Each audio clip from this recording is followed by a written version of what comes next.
Hello and welcome to Real Watchers Movie Club. My name is Garrett. And I'm Kevin. And we are your hosts. Movie Club is a show where we pick a movie every single week and discuss it just like a book club. On today's show, we are covering the 2020 horror remake, The Invisible Man.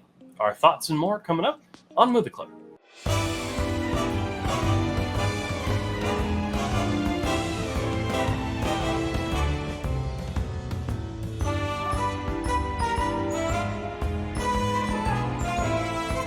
Released in 2020, The Invisible Man was directed by Leigh Whannell and stars Elizabeth Moss, Aldous Hodge, and Storm Reed. When Cecilia's abusive ex takes his own life and leaves her his fortune, he suspects his death was a hoax. As a series of coincidences turn lethal, Cecilia works to prove that she is being hunted by someone nobody can see.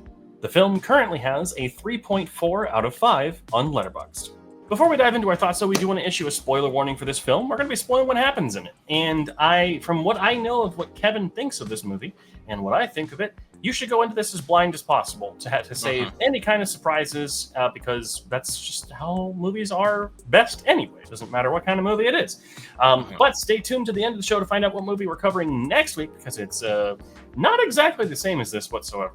Alrighty, Kevin, we are covering The Invisible Man this week. And this was your choice, so what made you pick it? I just feel like, not to give any spoilers or anything like that, but this is one of the better remakes of the classic Universal monsters, in my opinion. So I wanted to rewatch it again just to see if that still holds up to this day. Gotcha. I had actually never seen this, despite coming out towards the beginning of, I believe this came out before the pandemic started. Yeah, like a month or two before or something. Yeah, and it was kind of like, I mean, I liked going to the movies, but I definitely wasn't going as frequently or as being as like connected to them as I am now. So it wasn't like on the top of my list, but I had always heard good things. You had said good things. And after watching it, I can also say good things. I think that I will one up you and say, I think it is the best of the remakes of these films for sure. Yeah. Because I think it's so very different. But we'll go ahead and we'll get into that as we move on, though. But of course, we'll go ahead and make sure that, as we said already, we're going to spoil this. So, big spoilers too. Yeah, there's a lot of big spoilers to go over. So please do not watch this if you want to watch the film and have never seen it before. So, Kevin, I mean, obviously, biggest thing with this movie, and I think probably the biggest thing that I want to talk about off the bat, is that how this movie is not necessarily a remake. It is a remake, but it is a reinvention of that character. Oh, yeah, I was gonna say a reimagining for the modern day reimagining of The Invisible Man, which I absolutely really enjoy. I don't mind it not being shot for shot or it trying to be a predecessor of the 1933 movie, and I think it works in that way, which is very surprising, because sometimes when you get like a reimagining of a movie, it doesn't work the way it's supposed to do, and we can't figure out why sometimes. But this one really does emphasize the Invisible Man as it pertained to in the 1933 movie as well, I feel like. Yeah, and I think what's really cool about this is that since it is a modern reinvention, it is taking something a lot more grounded. I mean, obviously, this tech, and that's the big spoiler, it is tech, doesn't quite exist yet, but it is like within the scope of reality. The fact that it's using cameras and projection instead of just chemicals that turn him invisible, which is, I think, a really smart thing to do. But I think that's only part of what makes it so different and what's so cool. The other part is that it is not just a guy that goes invisible and he's terrorizing everyone. No, he is terrorizing one person and making it incredibly personal. I really enjoy how it makes you feel like, is she actually seeing or hearing things in this throughout this whole entire movie? Because they don't give you hints at all about what is happening until the big spoiler happens, but it makes you feel so uneasy and eerie while you're watching it. Maybe I didn't know about the twist or anything. Did you know about the twist or had any idea or any hints along the way that he was still alive? I Is feel it like like in the I back knew of your from the mind? beginning. Okay. Like I think that they very, I feel like it's pretty clearly like told but not told that he Mm-hmm. is alive and he's the one doing it. I think the big twist is that the brother was involved. Yeah. Um and that obviously that leads to the fact that he like what the boyfriend was trapped in the house or Mm-hmm. whatever.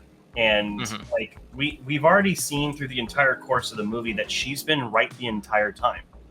Mm-hmm. So no matter how the other characters believe her or not, so you're more inclined to believe anything she says. So Yeah. I think that they do telegraph that pretty well. And from what we're told by her or by Cecilia is that he's incredibly manipulative, he's abusive. So yeah, of course he's going to do these things.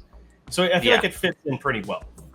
Yeah. I got it. And did you like that how everybody else didn't want to believe her, but uh like I know you don't like that trope a little bit, how oh, if something happens but the other people don't believe them and stuff like that, like especially in horror This movies. this is an instance where it works because the Okay. entire premise, like if it was just like any other movie, I feel like like oh yeah, I don't believe you or whatever. Like yeah, that's a little frustrating, but like here, it's the point. It's commenting on abusive and manipulative relationships. It's Mm-hmm. commenting. It is a commentary on things like the Me Too movement when people come forward as victims or survivors of some sort of abuse or sexual misconduct, and they're not believed. It's the Mm-hmm. same exact thing. So I think that it's smarter in the way that it does it. Uh, Mm-hmm. but then it also helps to, I think that by in the way that the movie is structured, in having the people not believe her and everything happening to her, but it's just like it's involving other people. Like Mm-hmm. when the knife cuts her sister's throat at the restaurant, it's not just her these things are happening to, it's other people now. Mm-hmm. And but people still don't think that it's real because she was the one holding the knife. The entire situation, the entire premise of this movie is horrifying. Yeah. That Mm-hmm. like you have no control over any of this what's happening. But luckily she finds smart things to like counter him, Mm-hmm. so to speak. But it's brilliantly structured that way. And Yeah, that's why and I I like that it's not just a guy terrorizing a Victorian village. It is no, this is a vengeful, abusive person who is going to continue his manipulation and abusiveness, past when she thinks that he's dead, and that mm-hmm. no one will believe her, and it will further discredit her and ruin her life. Yeah. I did want to point out I like the scene where we finally get the suit revealed with Mm-hmm. the paint bucket. I really like. Yes. And it's such a good scene because she's up in the attic. You think he's in the attic. No, he's climbing up the stairs, and then the paint gets thrown on him, and it's just the silhouette. I think that is what not. I don't want to say it's a jump scare, but the It is a jump scare. scare. It definitely like it pops out. Yeah, but that seeing that, I was like, again, I was like, oh my gosh, that was so good because of how paced it was and how we didn't get to see him a lot throughout the movie, which I really enjoyed because you get those certain sequences when I don't know if you noticed when the daughter and James, I think the dad, um Mm-hmm. are in the kitchen, and it feels like they're kind of separated in a way where a person can fit there. Did you notice that? Yeah. Yeah, And there's a I'm like, lot of times where there's a shot where someone could be standing there. yeah, and that's all. It makes it so much eerier because you're like, why are they standing that far apart for this reason? And watching it again, you get to see that, and you're like, oh my gosh. If I would have noticed that like on the first one, I would have been so freaked out about it.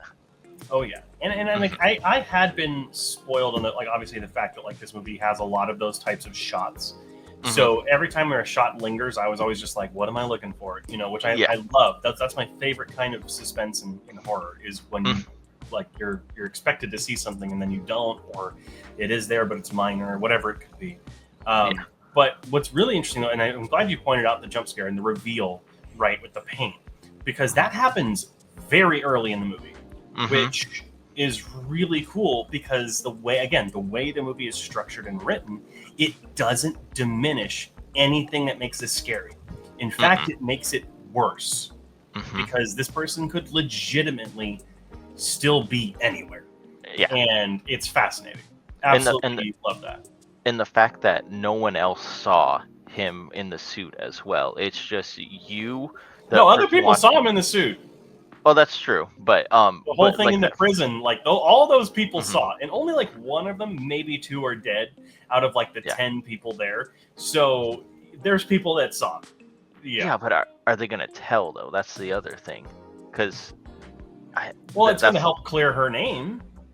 Yeah, true, very true. So, but and then James or whatever the dad saw it, and Storm Reed saw it. Like, yeah, there's people who will corroborate and say that he's innocent.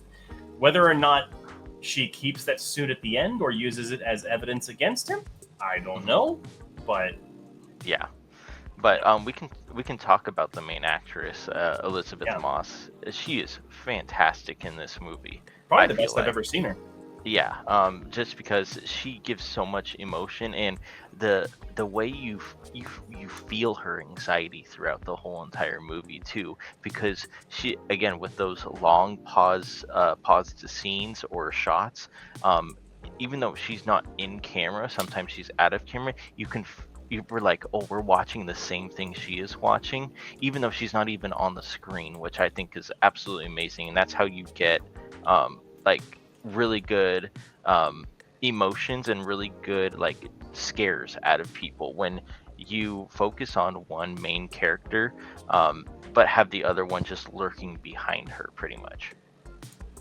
Yeah, and I think she also does a great job with the physical parts of it, because I don't know if you've seen the behind the scenes, but like the fight scene in the house after the paint was like choreographed, and she did as much as that as she could. Oh, okay. And if you watch behind the scenes, it's so timed because the visual effects and like the invisibility and everything, she had to.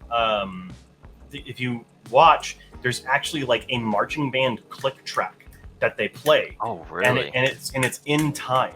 Like all the movements are in time, and it's like they have that camera that does all the motion tracking and stuff. So it was all, and she did it, or at least most of it, which is absolutely fantastic. I would say also on the topic of performances, I think Aldous Hodge is good in this movie too, as the supportive friend. And the father of Storm Reed. I think that he was good as a great supporting character too, for someone who has mental health concerns. Like, the fact that she went out and got, like when she went out to the street or whatever, and he's like, "Hey, that's going to the moon." Like that, like that kind of support in a character, instead of just joking about it, or like, horror movies have a tendency to either make fun of mental health issues or make it the villain. And I think that was really refreshing, and I was glad to see it. It also just helps with the maturity and the level of writing in the movie to make it more supportive in that way. Yeah. But I do want to go ahead and talk about my criticism. Also, I do want to point out that it's really weird to me. I don't know what it is, but like Elizabeth Moss is a character who's doing all this work to get away from an abusive person, to be free, and yet she still stays a Scientologist. That's a little hypocritical to me. No. But no, joking aside, my biggest criticism with this movie is I don't like the ending. Okay. And obviously we're talking about it. So when she goes to the house, I think that's a great notion, like to go to the house, to confront him again, and to do all that. I think that is great. However, when she kills him, I wasn't that big. I mean, obviously, I love the idea of a woman character taking revenge against someone who is abusive to them. Don't get me wrong. I love that idea. But then she finishes it up, and the same cop who was going to put her away on suspicion of killing someone doesn't. Yeah. And just completely forgoes all logic and forgoes all reasoning to have the ending feels half-assed. Okay. And it really does, and makes me lose the grounded feeling that this Yeah. entire movie has had. As grounded as you can be with an invisible character, right? Yeah. And Totally. obviously she wants to get revenge on him. I think it would have been far better if she had gone public and taken the suit out, and maybe if she stole the suit, made more money off of it than he ever had or whatever, Yeah. and put him in prison or something. Like, there is other ways of doing it. It just felt abrupt, kind of forced, and then with obviously with Aldous Hodge's character being like, "Oh no, yeah, it's sound like he killed himself." That was fucking stupid. I'm sorry, Yeah. I hated that. I hope there's an alternate ending out there somewhere. Yeah. That's similar. I don't know. I don't know how you could end it though. To be fair. Well, you know what? I think you could end it as in like having a confession letter or something like that, as he's strapped to the table and everything like that. She takes the suit and then spin off the Invisible Woman. So, and I've heard that there is rumor of a sequel, and that would be the kind of the idea. Would be the Invisible Woman or something. I don't know if I necessarily. I think this movie's good by itself because it's something that, yes, it works as the remake of a monster movie, but it also works as a film about escaping abuse and torment and gaslighting, and I think that leaving that as a contained self movie is just better in my opinion. But I know Blumhouse, I know Universal, they'll probably do something with that. Yeah. It's just too bad that any of this couldn't translate to Wolfman because it's the same director. Yeah, and I just didn't. I didn't enjoy the ending, but I understood the ending of her getting I revenge understand. And stuff like that. But it's like, well, like you're saying, the cop just turns a blind eye to it, pretty much, and it's like, but that's not really your job. Even though he probably suspected him of doing all of these bad things. Well, and he was attacked by him. Yeah, and his brother. They were accomplices and attacked him and his daughter. Yeah. So, and fellow officers at the prison, like, yeah. It's like, why didn't he step in and try to do something instead of just turning a blind eye? Because you could have had him come in there and be like, wait, what if this is what he wants out of you, kind of situation. And because in it is getting revenge and everything like that, but what if have her be the better person in this and not stoop down to his level? And granted, like, they do make it a point to show that they're like, the evidence will show that he did it. And so like, maybe there's nothing he could have done in that situation. So I don't know. It's a weak ending to me to a really strong movie, which I think was disappointing. Yeah, and I think they could have done maybe something with her using the suit to at the end of the movie as well, at the dinner scene. I feel like she did. Well, I meant more about it. Maybe terrorize him, well, like he terrorized her. Oh, even more. I think I would like that more. Than yeah, but I don't know, because that would have made the movie longer. I don't know how much they could have been able to do. Well, they could have cut out that good stuff. Death scene. Which one? The boyfriend? The boyfriend, yeah. Oh, I see what you're saying. Okay. Yeah, they could have cut that out and maybe put that type of situation in instead. Okay, Kevin. So this week was your choice. What are your final thoughts and review? Final thoughts are, and my score are gonna be: this movie is fantastically reimagined, not remade, reimagined as the Invisible Man.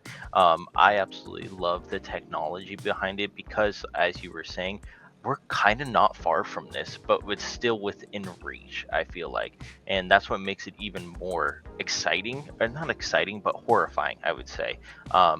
I really love the main actress, Elizabeth Moss. She's fantastic in this movie, but it also comes with its great shots and panning moments of just staying in one scene because of the Invisible Man himself. I gave this movie an 88 out of 100, which equates to 4 stars out of 5 stars. It is, like you said, the best remake of an original monster movie so far. Yeah, for sure. I thought this movie was suitably scary, just because the concept, not so much that it is, like, I would say, a scary movie. It's more of a thriller. than a horror movie. But I do think that the concept itself is terrifying. The cinematography, visual effects are incredible in this movie. The writing is what's really strong, though, and having this be an allegory for, or not even really an allegory, it's an overt story about abusive relationships and escaping them and believing survivors and gaslighting. I think that aside from its weak ending, I think it's a very strong film that I think it deserves more attention than it gets, I'm sure. But for me, I give it an 82 out of 100, which equates to a 4 out of 5 on Letterboxd. So, but that is going to be it. The question now falls to you. What did you think of the 2020 Invisible Man? Maybe we'll have to watch the 1930s one later. Oh, love that. But what did you think about it? Let us know in the comment section down below. Just remember to be respectful of one another, because it's just the right thing to do. Next week, we're going to be covering the period comedy drama Babylon, which very excited to check this out for the first time. So that'll be next week. Make sure to watch it before then so you're not spoiled. But thank you so much for watching. Of course, we have our live stream that goes live every single Wednesday at 7 p.m. Pacific Standard Time.